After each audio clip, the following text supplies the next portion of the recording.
तो कल अनंत पद्मनाभ स्वामी मंदिर की चर्चा हुई थी। इस स्थान के इतिहास के बारे में भी चर्चा हुई थी। तो आप सब अन्य भक्तों से जान लीजिए। और आज सुबह कोई दर्शन के लिए गए थे? अनेक भक्त गए थे। ठीक है, तो आज प्रसाद के बाद भी जाएंगे सब साथ में।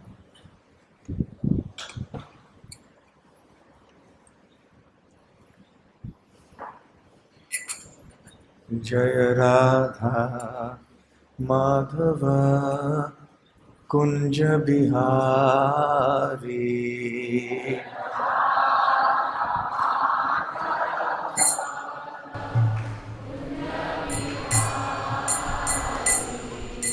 जय राधा माधव कुंज बिहारी,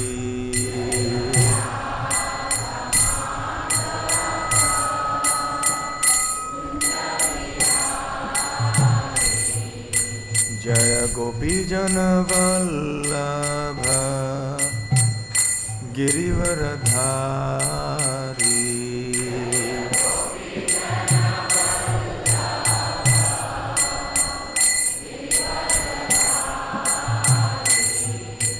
जय गोपीजन वल्लभ गिरिवरधारी,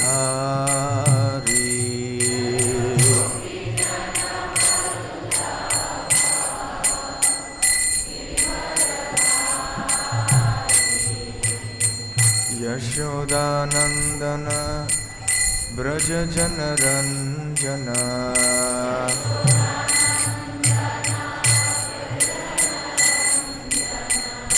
यशोदानंदन ब्रज जन रंजन,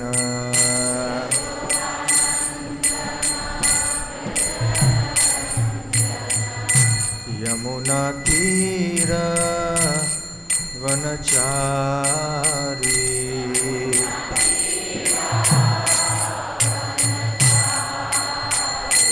यमुना तीर वनचारी,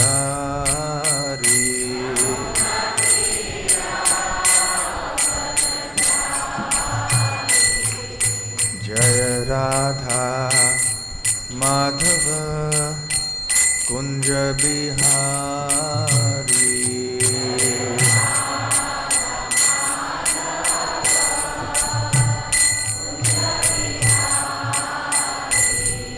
जय श्री कृष्ण चैतन्य प्रभु नित्यानंद,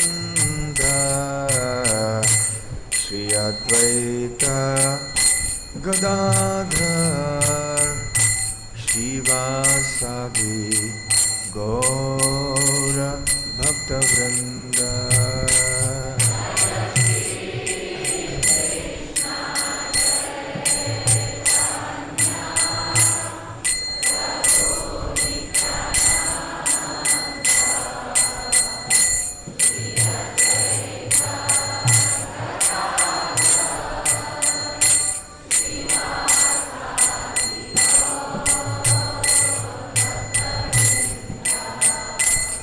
हरे कृष्णा कृष्णा कृष्णा हरे हरे, हरे Ram Ram Ram Hare Hare,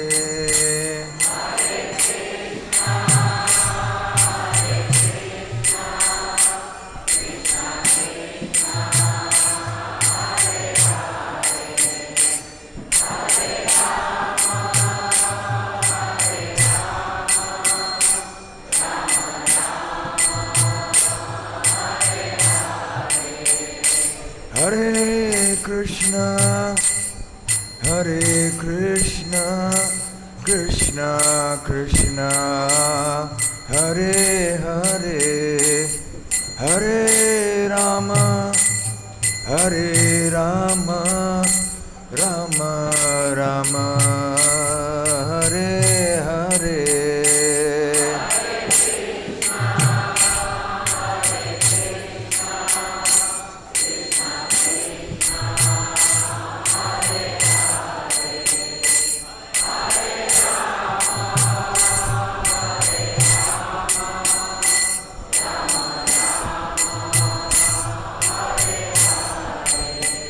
Hare Krishna, Hare Krishna, Krishna Krishna, Hare Hare, Hare Rama, Hare Rama, Rama Rama, Hare Hare.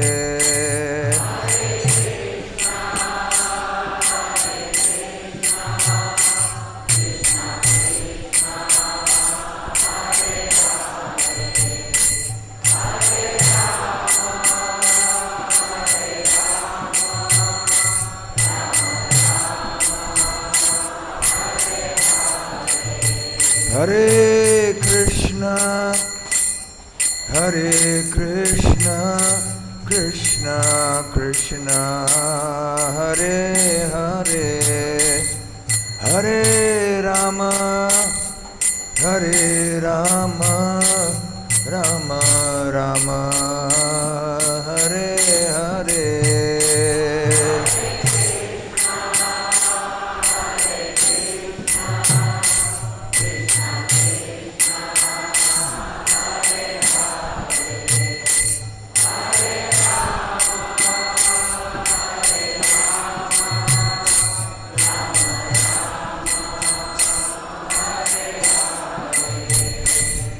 Hare Krishna, Hare Krishna, Krishna Krishna, Hare Hare, Hare Rama, Hare Rama, Rama Rama, Hare Hare, Hare Krishna, Hare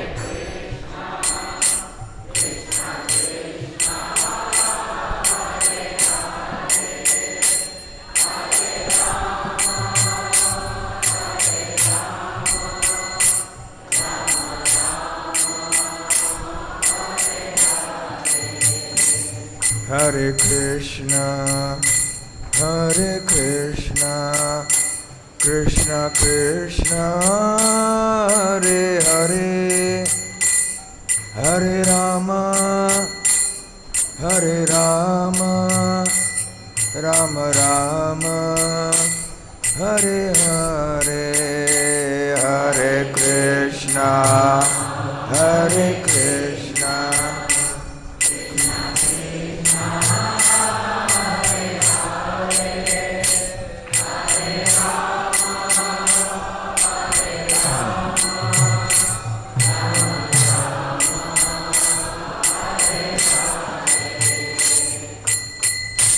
Jaya Prabhupada, Jaya Prabhupada, Jaya Prabhupada, Jaya Prabhupada.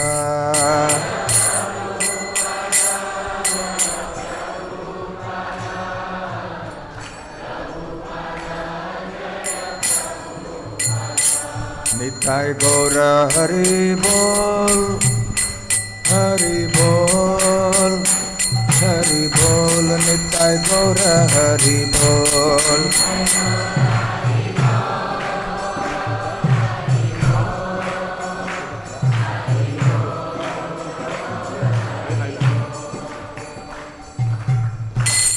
Jayam Vishnupad Paramhansa Parivrajakacarya Ashtottara Sata His Divine Grace Abhay Charanaravindha Bhakti Vedanta Swami Srila Prabhupada Ki Jai Ananta Koti Vaishnava Vrinda Ki Jai Shri Tiruvananthapuram Dham Ki Jai Shri Ananta Padmanabh Swami Ki Jai Nitai Gaura Premanande Samaveta Bhakta Vrinda Ki Jai Samaveta Bhakta Vrinda Ki Jai Samaveta Bhakta Vrinda Ki Jai Shri Shri गुरु गौरांग की जय।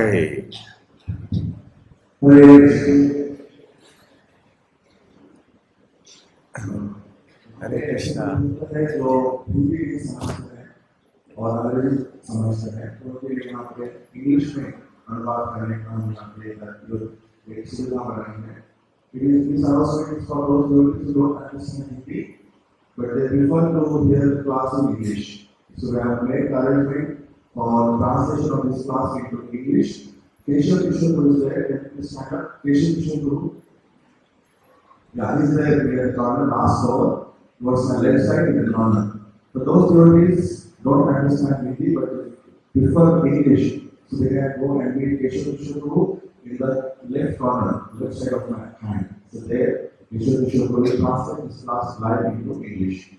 वैसे ही कुछ मिलता है जो केवल तेलुगु भाषा के राज्य है। वहाँ पे अरुणोदय कीर्तन प्रभु, वहाँ पे अरुणोदय कीर्तन प्रभु तो आप वहाँ पे जाके उनसे मिलिए तो वो आपको इस प्रवचन का तेलुगु भाषा में अनुवाद करेंगे। जो भक्त इस वक्त बैठे हैं पे वहाँ पे आपको आवाज सुनाई नहीं दे रही है तो महाराज जी के इस प्रवचन को फेसबुक, महाराज जी के फेसबुक पेज है उसके ऊपर उसका लाइव ट्रांसमिशन हो रहा है तो आप उसके द्वारा उससे सुन सकते हैं। सबसे निवेदन है कृपया आप अपना मोबाइल फोन स्विच ऑफ करें या वाइब्रेट मोड पर रख दीजिए।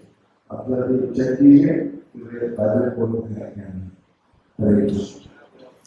मलयालम सूचना कल हम आपको बताना भूल गए थे कि अन्य स्थानों से कार्य है उनका नाम लेना हम भूल गए थे, जैसे कि अहमदाबाद, आगरा तथा गोवा और अन्य स्थानों से भी भक्त हो सकते हैं जिनका नाम हमें अभी पता नहीं है, उनका भी हम यहाँ पे स्वागत करते हैं।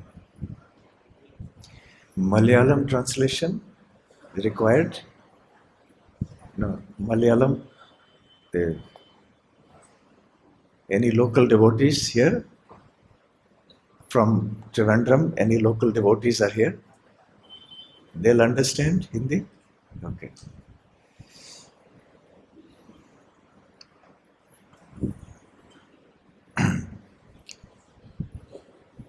Om Ajnanatimirandasya Jnananjanashalakaya Chakshurunmilitam Yena Tasmai Shri Gurave Namaha Shri Chaitanya Manobhishtam Sthapitam Yena Bhutale Swayam Rupa Kadamahyam Dadati Swapadantikam Vandeham Shri Guru Shri Yuta Padakamalam Shri Gurun Vaishnavamscha Shri Rupam Sagrajatam Sahagana Raghunathanvitam Tam Sajivam Sadvaitam Savadhutam Parijana Sahitam Krishna Chaitanya Devam Shri Radha Krishna Padam Sahagana Lalita Shri Vishakhanvitamscha Namo Om Vishnu Padaya Krishna Presthaya Bhutale Shri Mate Bhakti Vedanta Swaminiti Namine Namaste Saraswate Deve Gauravani Pracharine Nirvishesha Shunyavadi Paschatya Desha Tarine Mukam Karoti Vachalam Pangum Lankhayate Girim Yat Kripatamaham Vande Shri Gurun Dinataranam Vancha Kalpatarubhyascha Kripa Sindhubhya Evacha Patitanam Pavanebhyo Vaishnavebhyo Namo Namaha Namo Mahavadanyaya Krishna Prema Pradayate Krishnaya Krishna Chaitanya Namne Gauratushe Namaha Panchapatmakam Krishnam Bhaktarupa Swarupakam Bhaktavataram Bhaktakyam Namami Bhakta Shaktikam Aradhyo Bhagavan ब्रजेशतनय तद्धाम वृन्दावनम् रम्या काचिदुपासना व्रजवधू वर्गेण या कल्पिता श्रीमद्भागवतं प्रमाणममलं प्रेमापुमर्थो महान् श्रीचैतन्यमहाप्रभोर्मतमिदं तत्रादर न परः।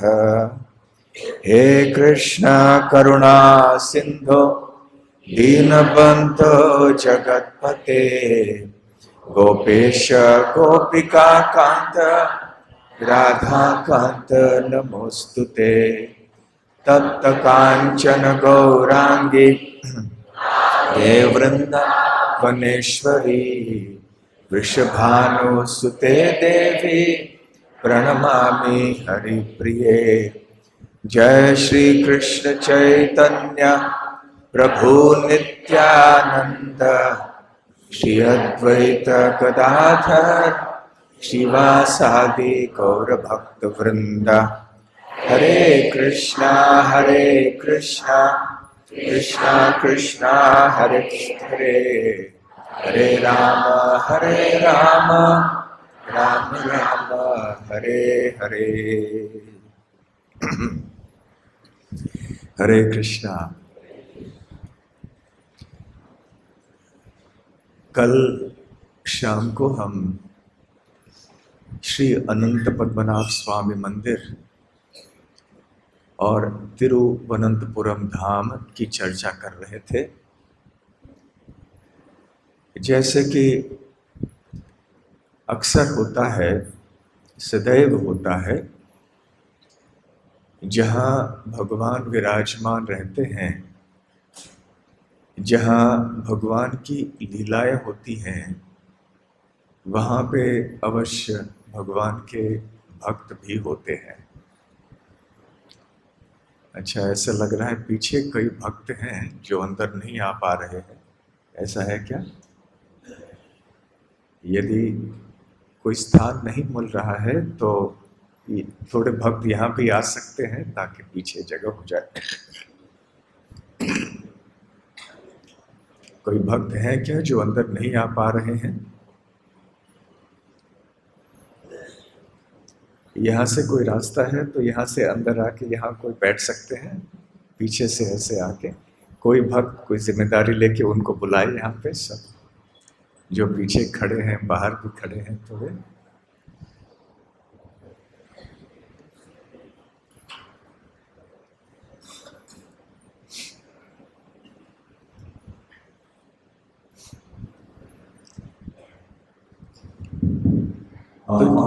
Chairs खाली है, कृपया chairs को खाली ना रखें। आप अगर खाली चेयर्स तो आप आगे आइए, आगे चेयर्स का मतलब पीछे बैठ सकते हैं।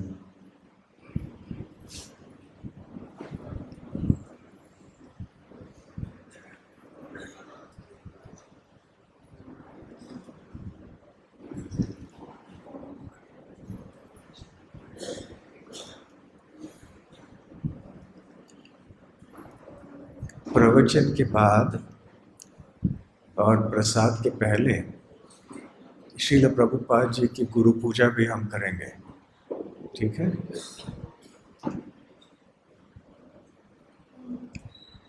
तो हम कह रहे थे कि जहाँ भगवान विराजमान होते हैं वहाँ पे उनके भक्त भी अवश्य उपस्थित होते हैं। जहाँ भगवान की लीलाएं होती हैं वहाँ उनके भक्तों की लीलाएं भी होती हैं। इसके लिए सबसे सरल कारण ये है कि भगवान की लीलाओं में भक्तों की भूमिका बहुत महत्वपूर्ण है। भक्तों के बिना भगवान किस प्रकार की लीलाएं करेंगे? भगवान की लीलाएं भी निरस हो जाती हैं यदि भक्त न हो तो। वैसे तो भगवान के संबंध में कोई भी चीज़ निरस नहीं हो सकती। भगवान तो अखिल रसात्म है, रसात्म मूर्ति है, मूर्तिमान रस है वो। फिर भी वो अपने आप को विस्तार करते हैं ताकि अपने प्रिय अंशों के साथ में वो प्रेम का आदान प्रदान करें। इसलिए भक्तों के बारे में चर्चा करना भी उतना ही आवश्यक है जितना कि भगवान के बारे में, बल्कि दोनों को हम अलग नहीं कर सकते। भगवान और उनके भक्त एक जोड़ी है। तो इसलिए यहाँ इस मंदिर से संबंधित जो कोई महत्वपूर्ण भक्त हैं उनकी चर्चा हम करेंगे। सबसे प्रसिद्ध भक्त जिनका संबंध इस मंदिर से हुआ है इतिहास में, और उनका नाम आप जानते हैं। क्या नाम है उनका? महाराज कुलशेखर। तो थोड़े दिन पहले थोड़े भक्त हैं, उनके पुत्र का जन्म हुआ, नामकरण आज या कल होना है। हमने कहा कि यह महाराज कुलशेखर की चर्चा हो रही है और जन्माक्षर क आ रहा है तो कुलशेखर लगा। तो यहाँ इतने सारे भक्त आपके पुत्र के लिए प्रार्थना करेंगे कि वो भी एक राज ऋषि बन जाए, बहुत समाज में कृष्ण भक्ति का प्रचार प्रसार करे। तो महाराज कुलशेखर के बारे में हम सब ने सुना है। श्रील प्रभुपाद जी महाराज कुलशेखर की रचना, प्रसिद्ध रचना मुकुंद माला स्तोत्र से अक्सर श्लोक गीत रूप में या भजन रूप में गाया करते थे। तो मुकुंदमाला स्तोत्र में 53 श्लोक हैं, परंतु आज शाम को हम केवल 10 श्लोक चुनेंगे और इनका पठन हम करेंगे। महाराज कुलशेखर यहाँ कई वर्ष पूर्व रहे इसी स्थान में, जिसे हम आज केरल कहते हैं, परंतु उस समय ये एक ही स्थान हुआ करता था। केरल और जो आज तमिलनाडु के नाम से स्थान जाना जाता है, इन सारे स्थानों में तमिल भाषा हुआ करती थी। तो केरल, तमिलनाडु, ये सारे स्थान को तमिलकम कहते थे, तमिल भाषी इलाके थे ये। बल्कि मलयालम भाषा भी तमिल से ही आई है। हम एक वैद्य से बात कर रहे थे केरल में ही थोड़े दिन पहले, तो उन्होंने बताया मुझे कि तमिल और संस्कृत का संगम है मलयालम। तो इस तरह से पहले यहाँ तमिल भाषा हुआ करती थी। मलयालम भाषा राजा कुलशेखर के बाद में प्रारंभ हुई।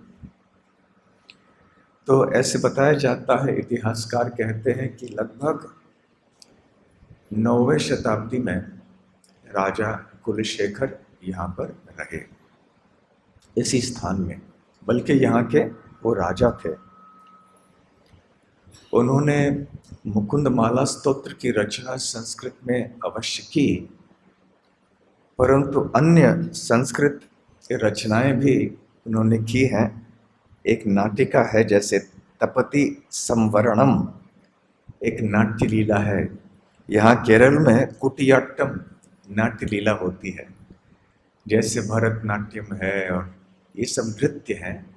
तो ऐसे नाटक भी होते हैं अलग अलग तरह के। तो दक्षिण भारत में हम देखेंगे कि संस्कृति यहाँ पे बहुत गहरी है, बहुत मधुर है। सुभद्रा धनंजय, ये भी एक ग्रंथ है जिसकी रचना संस्कृत में महाराज कुलशेखर ने की। साथ साथ क्योंकि वो तमिल भाषी थे, उन्होंने तमिल में भी भगवान श्री कृष्ण का गुणगान किया है। महाराज कुलशेखर ने 105 ऐसे पासुरम या श्लोकों की रचना की, जिनको कि आगे चल के पेरुमाल तिरुमोली कहते हैं। मेरे उच्चारण में कोई गड़बड़ हो तो तमिल भाषी मलयालम भाषी भक्त क्षमा करें। पेरुमाल तिरुमोली। तो महाराज कुलशेखर 12 आलवारों में से एक थे। जैसे कि संक्षेप में कल हम चर्चा कर रहे थे कि इस तमिलकम में, इस तमिल भाषी प्रांत में अनेक बड़े बड़े भक्त हुए, जिनके बारे में भविष्यवाणी श्रीमद् भागवतम में भी की गई है कि द्रविड़ देश में, दक्षिण भारत में ऐसे अनेक बड़े बड़े भक्त होंगे जो कि ऐसे पवित्र नदियों का जल का पान करेंगे जैसे कि कावेरी नदी, पयस्विनी नदी, ताम्रपर्णी नदी इत्यादि। तो ऐसे आचार्यों ने टीका की है कि ये उल्लेख हो रहा है आलवारों का। तो आलवार कलयुग के प्रारंभ से रहे और महाराज कुलशेखर के थोड़े बाद तक रहे। तो लगभग 4000 वर्षों की अवधि में ये आलवार रहे। वैसे महाराज कुलशेखर का संबंध श्री संप्रदाय से है। श्री संप्रदाय के भक्त के जो संप्रदाय आचार्य हैं वो है श्रील रामानुजाचार्य। श्रील रामानुजाचार्य लगभग यहाँ 1000 वर्ष पूर्व रहे तमिलनाडु में। और रामानुजाचार्य के बारे में हम सब ने सुना है। हमारे गौड़ीय वैष्णव संप्रदाय में, श्री वैष्णव संप्रदाय से बहुत सी चीज़ें हमारे आचार्यों ने ली हैं। जैसे कि श्रील भक्ति विनोद ठाकुर ने यामुनाचार्य के स्तोत्र रत्नावली आदि से अनेक चीज़ें ली है, उनकी प्रशंसा की है। श्री संप्रदाय में शुद्ध भक्ति के ऊपर बहुत जोर है और वैष्णव सेवा के ऊपर। ये दो चीज़ें ऐसे बताया जाता है कि श्री चैतन्य महाप्रभु ने अपने गौड़ीय संप्रदाय में चारों वैष्णव संप्रदायों में से दो दो बातें ली। तो श्री संप्रदाय में से तो दो सबसे महत्वपूर्ण सिद्धांत हैं, उनको महाप्रभु ने लिए। एक है शुद्ध भक्ति, जिसमें न कोई कर्म का मिश्रण हो, न कोई ज्ञान का मिश्रण हो, केवल और केवल प्रेम, शुद्ध भक्ति। और दूसरी बात है वैष्णव सेवा। आगे चल के जब हम महाराज कुलशेखर की लीलाओं का वर्णन करेंगे, हमें ये पता चलेगा कि श्री वैष्णव संप्रदाय में वैष्णव सेवा के ऊपर कितना जोर दिया जाता है, बहुत अधिक जोर। क्योंकि वैष्णवों की सेवा किए बिना हम भगवान की प्राप्ति नहीं कर सकते। गौड़ीय संप्रदाय में भी यही सिद्धांत है। नरोत्तम दास ठाकुर ने, हमारे सारे आचार्यों ने ये बात कही है, भक्ति विनोद ठाकुर ने। तो श्रील रामानुजाचार्य यद्यपि संप्रदाय आचार्य हैं, पर उनके पहले भी अनेक आचार्य रह चुके हैं। श्री अर्थात लक्ष्मी देवी। तो इस संप्रदाय को प्रारंभ किया श्रीमती लक्ष्मी देवी ने। उनके संप्रदाय में आचार्य जैसे जैसे हुए तो नाथ मुनि, और उनके बाद फिर यामुनाचार्य, फिर रामानुजाचार्य, ये सब आए। तो नाथ मुनि के पहले भी ऐसा नहीं है कि आचार्य नहीं थे, इनके पहले भी ये आलवार थे। परंतु ये आलवार जो है असामान्य त्यागी थे, असामान्य आचार्य थे। वो ज़्यादा जाके प्रचार करने वालों में से नहीं थे। जैसे रामानुजाचार्य आदि जाके प्रवचन करते थे, कथा करते थे, मंदिरों की स्थापना उन्होंने की, मंदिरों में जो अर्चना विधि है उसके नियम कैसे होने चाहिए, इन सब की स्थापना की। परंतु ये जो आलवार थे वो तो केवल अपनी सेवा में, अपने भजन कीर्तन में मग्न रहते थे, मस्त रहते थे। इसलिए आलवार शब्द का तात्पर्य है जो पूरी तरह से डूबे हुए रहते हैं भगवान की भक्ति में। तो ये जो आलवार हैं 12 हैं, परंतु इनमें से थोड़े ब्राह्मण जाति के थे, वर्ण के थे, थोड़े तथाकथित निम्न श्रेणी के जातियों के थे, और कुलशेखर एक राजा थे, क्षत्रिय थे, एक महिला भी थी, आंडाल। तो इस तरह से ये जो 12 आलवार थे, इन्होंने तमिल भाषा में अपने भक्ति को प्रकट किया। और तमिल भाषा में होने के बाद भी संस्कृत शास्त्र, संस्कृत में रचना की गई जो शास्त्र हमारे वेद हैं, उनको नहीं त्यागा, बल्कि उन्होंने जो तमिल भाषा में ग्रंथ लिखे या जो रचनाएं उन्होंने की, उनका गहरा संबंध संस्कृत भाषा के वेदों में है। आजकल तमिलनाडु में दुर्भाग्यवश राजनीति इस प्रकार से चल रही है कि तमिल और संस्कृत में भेद करने का प्रयास चल रहा है, परंतु ऐसा भेद नहीं हो सकता। तमिल और संस्कृत भाषाओं में और तमिल और संस्कृत की संस्कृति में बहुत गहरा और प्राचीन काल से संबंध है। तो ये आलवार उनके लिए सबसे प्रमुख या सबसे प्रसिद्ध उदाहरण है। तो अवश्य उन्होंने अपने अपने पंक्तियों की रचना की। तो इन सारे पंक्तियों को ढूंढ निकाला नाथ मुनि ने। नाथ मुनि ने फिर इन सारे पंक्तियों को एकत्र किया। इनको दिव्य प्रबंधम कहते हैं। तो हर एक आलवार ने अपने अपने पासुरमों की रचना की, श्लोकों की रचना की, परंतु वो अलग अलग समय पर रहे। 4000 वर्षों की अवधि थी। तो नाथ मुनि ने फिर जाके यहाँ वहाँ से ढूंढ निकाले, तब तक वो प्राय लुप्त हो चुके थे। तो नाथ मुनि ने फिर उनको मिलाया और दिव्य प्रबंधम के रूप में पुनः वैष्णव समाज के सामने प्रस्तुत किया। तो दिव्य प्रबंधम को उभय वेदांत भी कहते हैं, क्योंकि श्री संप्रदाय में इनको भी, दिव्य प्रबंधम को भी वेद के बराबर ही मानते हैं। श्रील प्रभुपाद भी वही समझाते हैं कि वेद केवल संस्कृत की बात नहीं है। यदि कोई शास्त्र, कोई ग्रंथ किसी भी भाषा में भले क्यों न हो, उसके अंदर जो बातें लिखी हुई हैं, यदि वो वेदों से मिलते जुलते हैं, वेदों के अंतिम निष्कर्षों से वो मिलते जुलते हैं, तो वो भी वेद शास्त्र के से कोई कम नहीं है, वेदों के बराबर ही है। जैसे कि बंगाल में आम व्यक्ति की समझ के लिए नरोत्तम दास ठाकुर, भक्ति विनोद ठाकुर और अन्य आचार्यों ने साधारण बंगला भाषा में अपनी कविताएं लिखी, अपने भजन लिखे और गाए। उन्होंने अनेक ग्रंथों की रचना भी की ताकि सामान्य व्यक्ति भी इन सिद्धांतों को समझ पाए।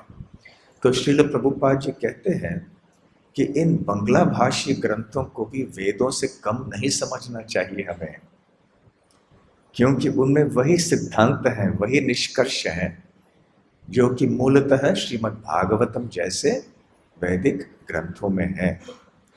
तो ठीक उसी प्रकार से यहाँ जो आलवारों ने तमिल भाषा में अपनी रचनाएं की, उनको भी हमें वेदों से कम नहीं मानना चाहिए। तो आलवार संस्कृत भाषी वेदों को अवश्य मानते थे, परंतु उनकी भाषा थी तमिल, इसलिए उन्होंने तमिल में रचनाएं की।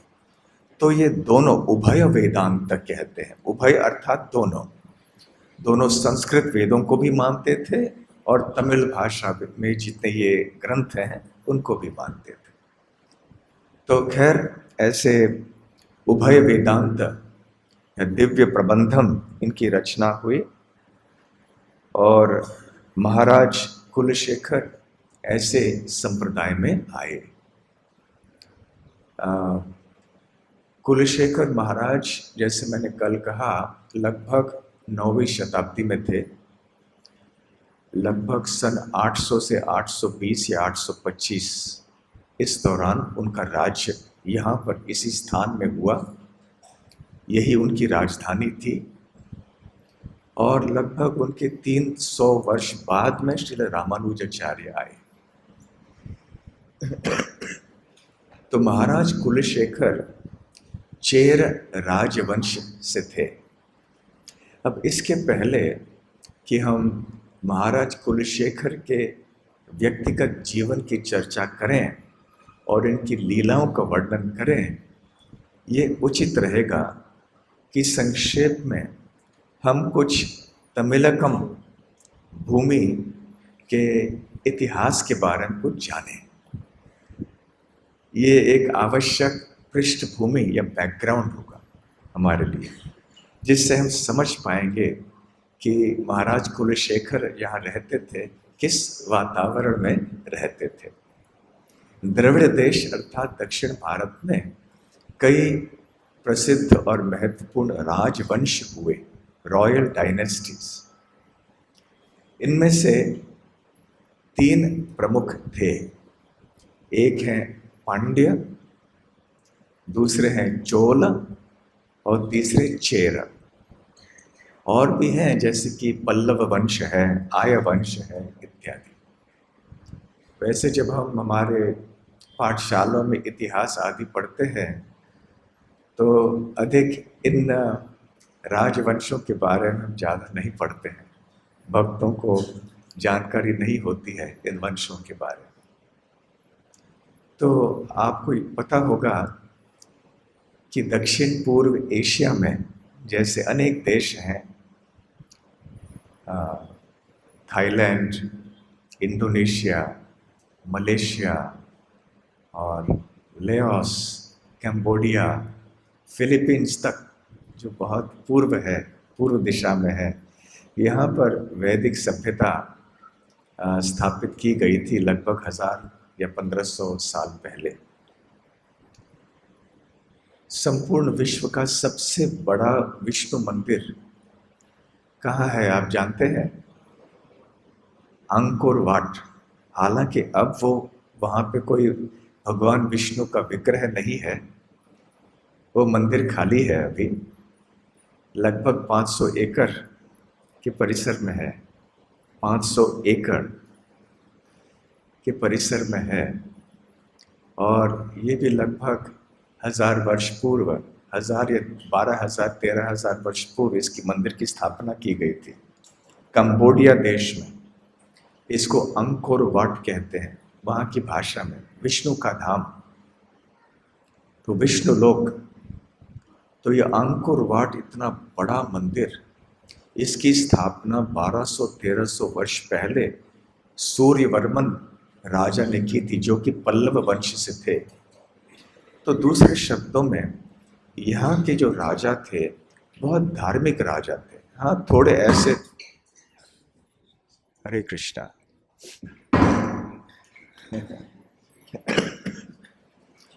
थोड़े ऐसे राजा भी हुए होंगे जो दुष्ट थे। जैसे एक राजा थे जिन्होंने रामानुजाचार्य को बहुत परेशान किया, कोलातुंग राजा थे। ऐसे कई दुष्ट राजा भी थे, परंतु बहुत सारे राज ऋषि भी थे जिन्होंने धर्म प्रचार के लिए बहुत प्रयास किया, न केवल द्रविड़ देश में, परंतु समुद्र पार करके वो अलग अलग देशों में गए, दक्षिण पूर्व एशिया में। उनकी नौसेना आदि भी हुआ करती थी और व्यापार के लिए भी व्यापारी लोग नौके में बैठकर दूर दूर तक जाया करते थे। तो ऐसे ये महत्वपूर्ण वंश, राजवंश थे। तो इनमें से 3 सबसे शक्तिशाली और प्रसिद्ध राजवंश थे ये 3, जिनके नाम हमने बताए। एक पंड्य राजवंश, जिनकी राजधानी थी मदुरई। आप में से कई भक्त अभी मदुरई होकर आए। मदुरई, मदुरई से भक्त भी यहाँ पर है हमारे। वणक्कम। तो मदुरई उनकी राजधानी हुआ करती थी, मदुरई, तिरुनेलवेली इत्यादि। और ये चंद्रवंशी क्षत्रिय थे। तो पांड्य राज्य के उत्तर भाग में चोल राजवंश के राजा रहा करते थे। उनकी राजधानी थी उरैयूर, और बाद में चल के कांचीपुरम ये उनकी राजधानी हुई। जो पूर्व तट है, समुद्र तट है भारत का, उसको चोल मंडलम कहते हैं। बाद में अंग्रेजों ने आके उसको कोरोमंडल कह दिया, कोरोमंडल कोस्ट। तो आपने भूगोल आदि में पढ़ा होगा कोरोमंडल, परंतु चोल मंडलम है, चोलों का मंडल, चोल मंडलम। तो उनकी राजधानी मदुरई में हुआ करती, उनकी राजधानी उरैयूर में ये सूर्यवंशी राजा थे। और फिर चेरवंशी, ये चेर वंश के राजा इस प्रांत में रहा करते थे, केरल प्रांत में। और यहाँ इनकी राजधानी अनेक स्थानों में थी। पहले कोल्लम नाम के स्थान में, आज भी है कोल्लम। और बाद में चल के Travancore, Thiruvithamkoor, Thiruvithamkoor is the Malayalam name, Thiruvithamkoor, Trivithamkoor. तो ये आज इसको ट्रावनकोर कहते हैं, अंग्रेजों ने थोड़ा नाम बदल दिया। तो ये चेरवंशी राजा, इनकी राजधानी बदलती थी ना, जितने भी राजवंश थे, कभी कभी जैसे जैसे सदियां बीतती गई राजवंश बीतते गए। तो यहाँ पे भी पहले तमिल भाषा चलती थी, और ये चेर वंश के राजा यहाँ से राज्य करते थे। तो महाराज कुलशेखर का जन्म इस राजवंश में हुआ। और महाराज कुलशेखर के बाद यहाँ पे मलयालम भाषा धीरे धीरे आने लगी, और केरल प्रांत की पहचान थोड़ी अलग होने लगी तमिल प्रांत से। उसके बाद धीरे धीरे ये केरल हो गया। Am I correct? तो ये एक संक्षिप्त इतिहास है।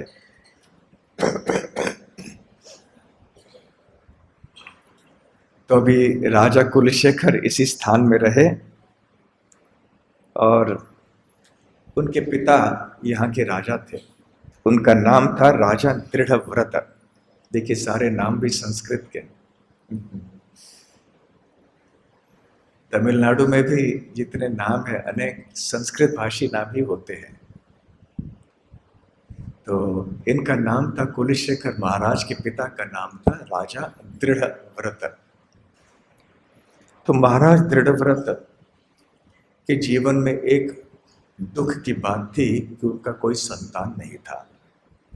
वो प्रतिदिन यहाँ अनंत पद्मनाभ स्वामी का दर्शन करने के लिए आया करते थे। तो उन्होंने प्रार्थना की भगवान से कि अच्छा अंदर आ सकते हैं आप, बहुत सारे भक्त इकट्ठे हैं, बाहर कोई बैठे हो तो आप आ सकते हैं, अंदर को बुला के ला सकते हैं आप।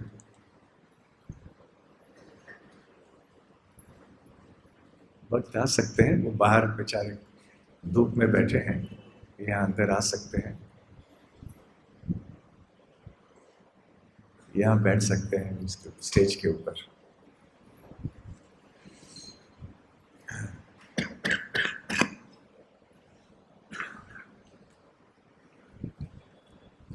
तो अनंत पद्मनाभ स्वामी ने उनकी इच्छा पूरी की, और महाराज कुलशेखर का जन्म हुआ। नाम उनको ऐसे दिया गया, कुलशेखर।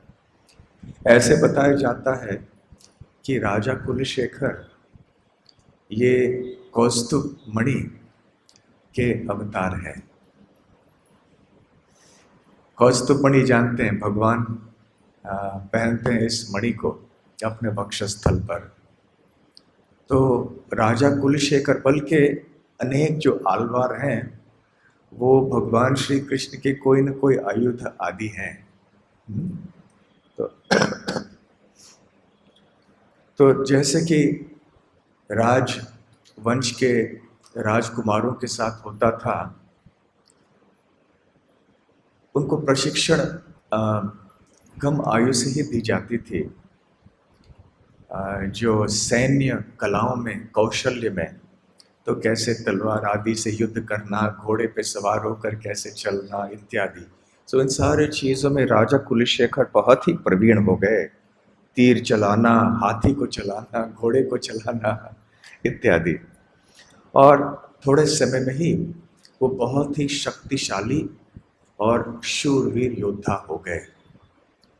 और जब पिता ने देखा कि अब मेरा पुत्र राजकुमार अब योग्य हो गया है राज सिंहासन पर बैठने के लिए, तो राजा दृढ़व्रत ने वानप्रस्थ आश्रम को स्वीकार किया और वो वन में चले गए और राजा कुलशेखर को राजगद्दी पर बिठा दिया।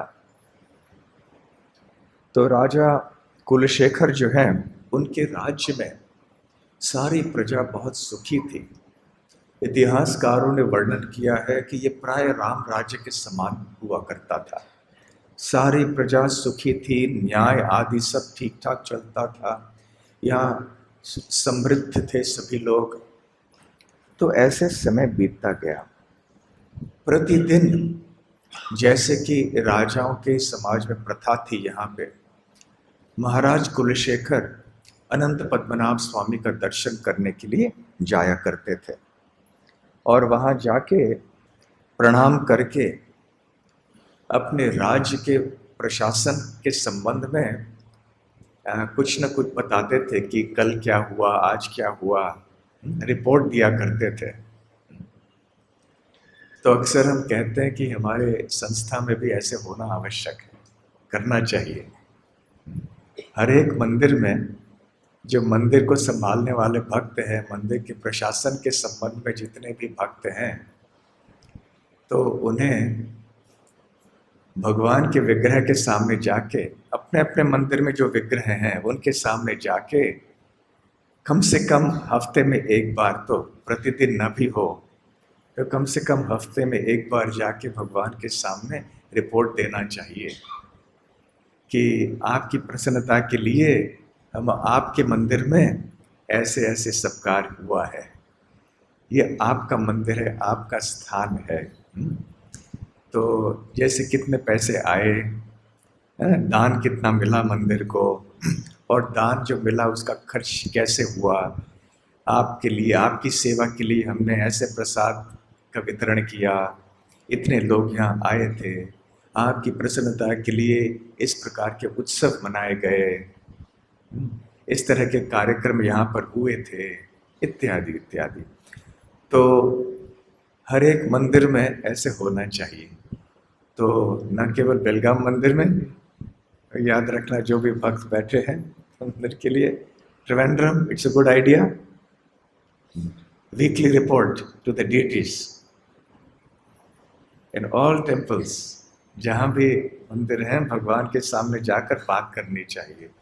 जैसे हम किसी व्यक्ति के सामने बात करते हैं, वो केवल मन में नहीं, शर्माने की बात नहीं कि लोग देखेंगे तो क्या बोलेंगे कि हम बात कर रहे हैं विग्रह से, नहीं। प्रतिमा नाहि तुम्हें साक्षात ब्रजेंद्र नंदन, ये कोई मूर्ति नहीं है, ये साक्षात भगवान है। तो भगवान के सामने खड़े रहकर बात करने में कोई शर्म की बात नहीं होनी चाहिए, संकोच नहीं होना चाहिए। तो भगवान के सामने आकर हमें उनसे बताना चाहिए, हिसाब किताब मंदिर का रखना चाहिए उनके सामने, उनके चरणों में, कि इतने पैसे आए, इतने पैसे गए और ये सारे कार्यक्रम हुए। तो मैं निवेदन करता हूँ कि राजा कुलशेखर के पद चिन्हों में चल के हमारे यहाँ जितने भी भक्त अलग अलग स्थानों से आए हैं, जो अलग अलग मंदिरों से संबंधित हैं, वो इस प्रथा को प्रारंभ करें। कैसा प्रस्ताव है ये? अच्छा है?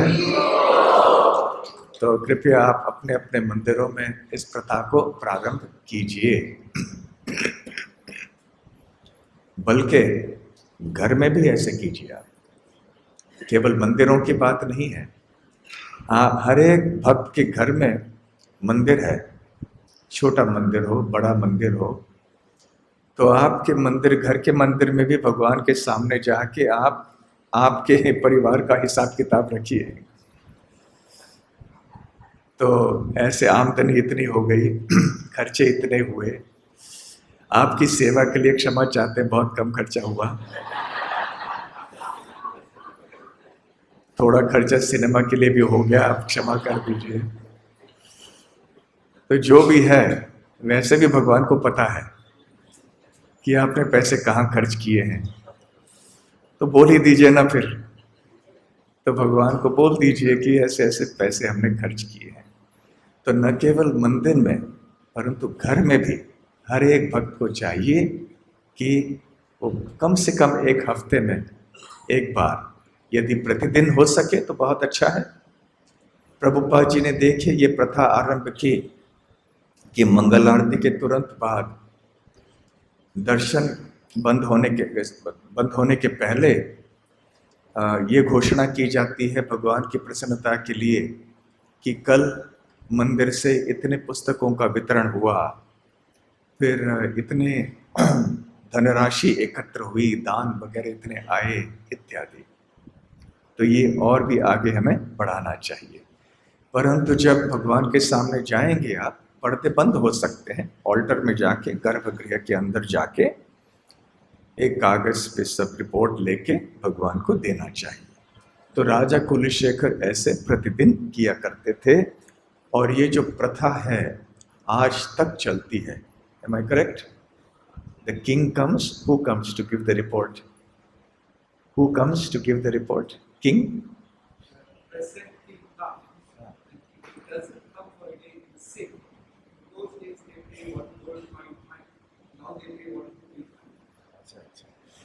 तो जगत साक्षी प्रभु बता रहे हैं कि आज भी राजा आके रिपोर्ट देते हैं भगवान अनंत पद्मनाभ स्वामी को।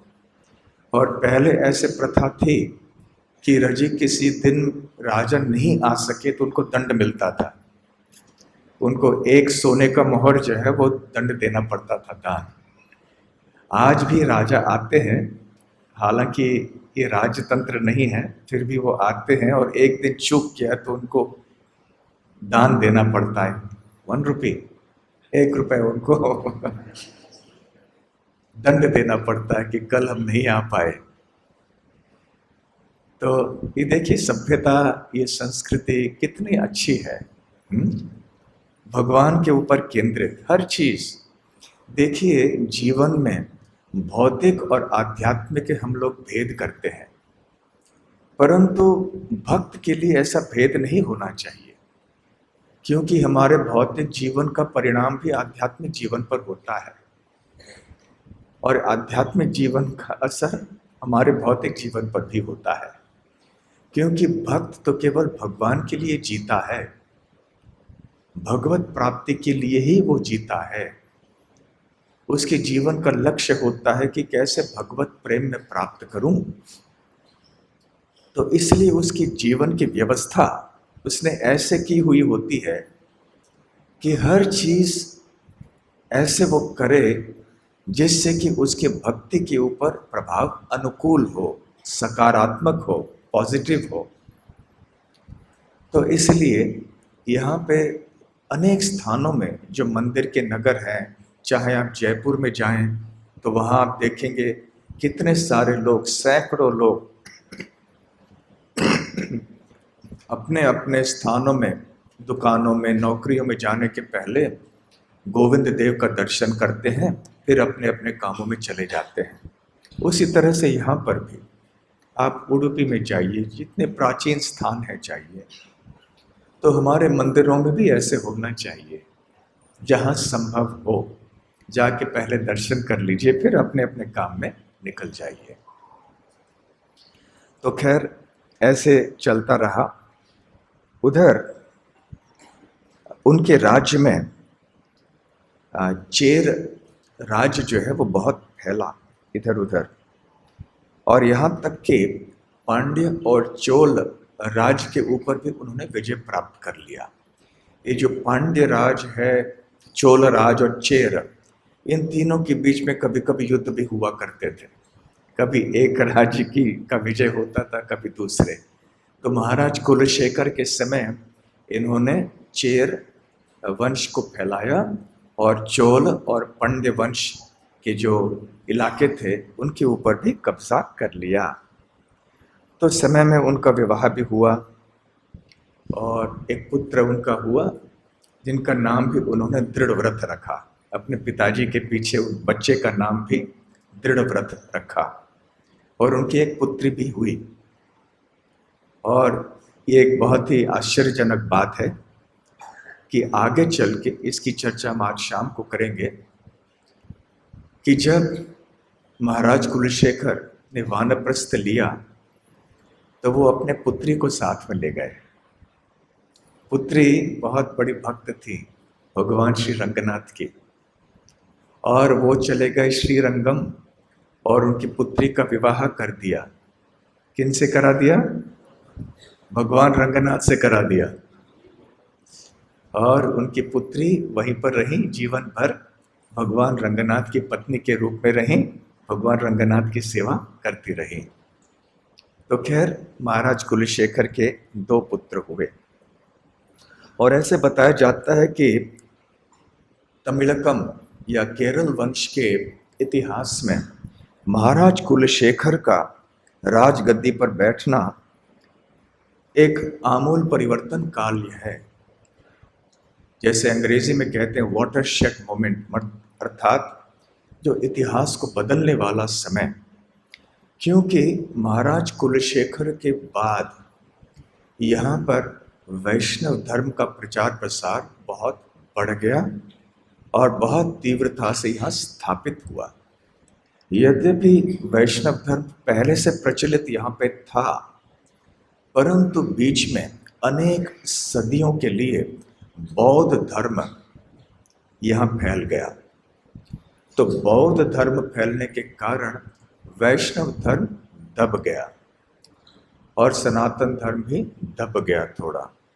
परंतु महाराज कुलशेखर के आने के बाद यहाँ पर वैष्णव धर्म खुलेआम फैल गया। देखिए, आप यदि इतिहास को पढ़ेंगे तो आप जानेंगे कि जहाँ पर भी किसी भी धर्म का कोई भी धर्म फैला हुआ हो तो उसके पीछे राजकीय आश्रय अवश्य हुआ होगा। तो जैसे राजा परीक्षित आदि थे, युधिष्ठिर महाराज, धर्म को फैलाने का काम उनका हुआ करता था, तो इसलिए वो राज ऋषि थे। तो उसी प्रकार से कुलशेखर राजा ने ये अपनी राजधानी बना ली तिरुवनंतपुरम, और यहाँ पे फिर उन्होंने उनके राज्य में वैष्णव धर्म को स्थापित किया। सारी प्रजा यहाँ इसी धर्म का पालन करती थी। इस समय के बाद यहाँ सारे लोग अधिकतर वैष्णव बन गए। इसलिए बहुत महत्वपूर्ण घड़ी है महाराज कुलशेखर का होना यहाँ। इसलिए हमें चाहिए कि हमारे भक्त समाज में ब्राह्मण वृत्ति के लोग तो भक्त तो हो ही, साथ साथ क्षत्रिय वृत्ति के भक्त भी चाहिए, जो आगे चल के ये वैष्णव धर्म की रक्षा करें, वैष्णव धर्म को फैलाएं। तो महाराज कुलशेखर राजा भी थे, ऋषि भी थे। तो इस तरह के राजा चाहिए, ऐसे नहीं जो कि रक्षक भक्षक बन जाए, ऐसे नहीं। तो महाराज कुलशेखर के जीवन चरित्र जो है बड़ा रोचक है। वो अपने राज कारोबार में पूरी तरह से मग्न रहते थे। एक बार एक बहुत ही अद्भुत घटना घटी उनके जीवन में। जब वो रात को सोए हुए थे तो उनके सपने में भगवान विष्णु आए और उन्होंने दर्शन दिया महाराज कुलशेखर को।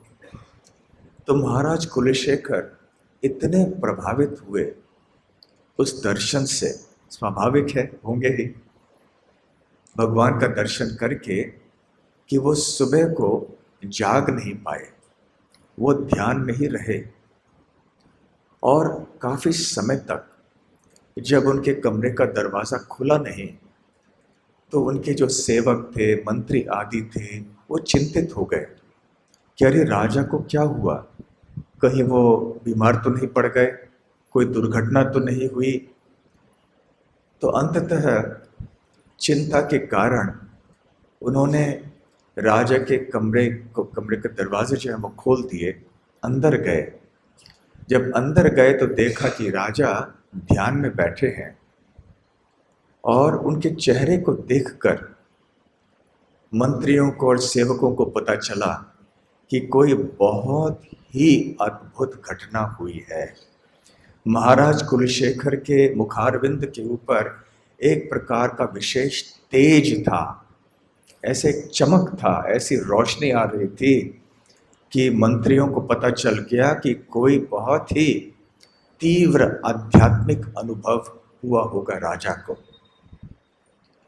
तो उस समय के बाद महाराज कुलशेखर के जीवन में एक ऐसा मोड़ आया, एक ऐसा परिवर्तन आया कि उसके बाद उनका जीवन कृष्ण भक्ति में पूरी तरह से मग्न हो गया। पहले भी वो भक्त थे, परंतु अपने राज्य को संभालने में बहुत व्यस्त रहा करते थे। लेकिन इस घटना के बाद अब वो अधिक से अधिक अपने आप को भगवान की भक्ति के कार्यों में लगाते रहे। और जैसे जैसे समय बीत गया तो महाराज कुलशेखर को संसार में रुचि कम होने लगी। भगवान को प्राप्त करने की इच्छा और तीव्र होती रही, और जो एक उत्कंठा है, एक लालसा है, एक तड़प है भगवान को पाने के लिए, वो उनके जीवन में, उनके हृदय में बढ़ती गई। प्रतिदिन उनके हृदय में ये लालसा बढ़ने लगी। और फिर उनके मन में साक्षात्कार हुआ कि ये सारा राज्य कारोबार, राजपद, ये ऐश्वर्य, ये राज्य, इसका कोई मायने नहीं रखता, ये सब व्यर्थ है। तो बिल्कुल रुचि नहीं रही उनकी, और अधिक से अधिक समय वो भगवान की भक्ति में ही बिताने लगे। उन्होंने वैष्णवों को निमंत्रण दिया और उनके सानिध्य में उन्होंने सारे वैदिक शास्त्रों को सीखना शुरू कर दिया। श्रवण आदि करते थे, चर्चाएं करते थे, पुराण, इतिहास, महाभारत, रामायण इत्यादि। तो इस तरह से वो बहुत ही एक शुद्ध भक्त बन गए, निष्ठावान भक्त बन गए, श्रद्धालु भक्त बन गए। और फिर उन्होंने अपने राज्य में सब जगह ये कृष्ण भक्ति को फैलाना प्रारंभ कर दिया। तो यहाँ अनंत पद्मनाभ स्वामी मंदिर सारे राज्य का केंद्र बिंदु बन गए। और जैसे जैसे उनके अंदर कृष्ण भक्ति की इच्छा तीव्र होती गई, वैसे वैसे वो बीच बीच में प्रतिदिन शोकग्रस्त वचन बोला करते थे कि कब वो दिन आएगा जब मैं ये सब छोड़कर मैं श्री रंगम में जा पाऊंगा और वहाँ पे रंगनाथ स्वामी की सेवा करूंगा।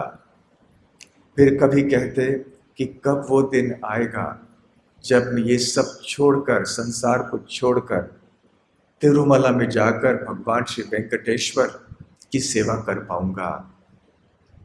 तो कभी कहते कि कब वो दिन आएगा जब ये राज को छोड़कर मैं कांचीपुरम में जाके वरदराज स्वामी की सेवा करता रहूंगा।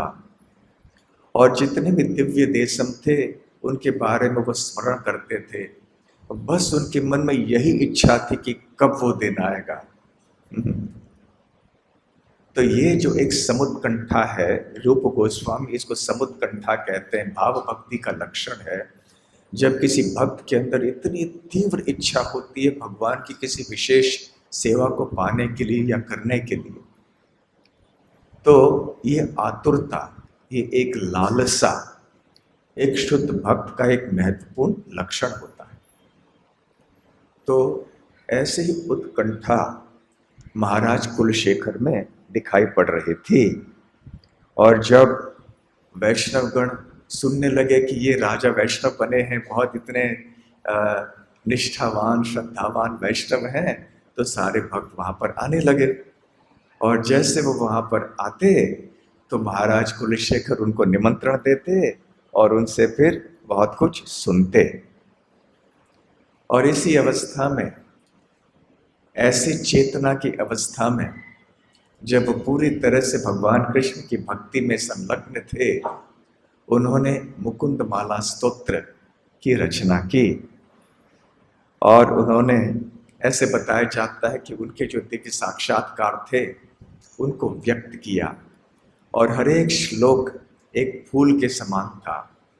और जितने भी श्लोकों की रचना की उन्होंने 53 इनको एक माला के रूप में रखे भगवान मुकुंद श्री कृष्ण या पद्मनाभ को उन्होंने समर्पित कर दिया। तो वैसे आगे चल के कई लीलाएं हुई, तो जिन लीलाओं उन लीलाओं का वर्णन आज शाम को हम यहाँ पर करेंगे, महाराज कुलशेखर के बारे में, और उनके मुकुंद माला स्तोत्र के कई श्लोकों का उच्चारण या पठन भी हम करेंगे। तो अब हम श्रील प्रभुपाद जी की गुरु पूजा करेंगे, आरती है। महाराज कुलशेखर की जय, श्री अनंत पद्मनाभ स्वामी की जय, श्री तिरुवनंतपुरम धाम की जय, श्रील प्रभुपाद की जय। हरे कृष्णा।